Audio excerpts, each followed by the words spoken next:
India TV 9 news Maharashtra. Samruddhi महामार्गावर गुरुवारी सकाळी भीषण अपघात झाला। कार मीडियन क्रॅश बॅरियरला धडकल्यानंतर पेट घेतल्याने 2 जणांचा होरपळून मृत्यू झाला, तर 1 जण गंभीर जखमी झाला।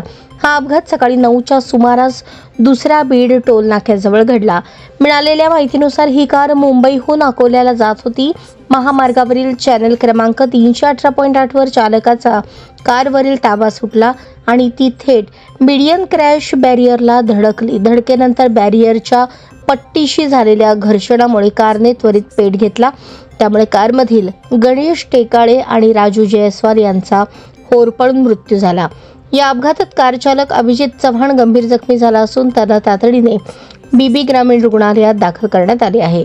मृत गणेश टेकाळे आणि राजू जयस्वाल हे दोघेही मुंबईचे रहिवासी होते आणि अकोलेला बहिणीच्या घरी जात होते। अपघाताची माहिती मिळताच महामार्गावरील QRV टीम आणि महामार्ग पोलीस घटनास्थळी दाखल झाले। पोलिसांनी कारमधील मृतदेह बाहेर काढून नातेवाईकांशी संपर्क साधण्यास सुरुवात केली आहे।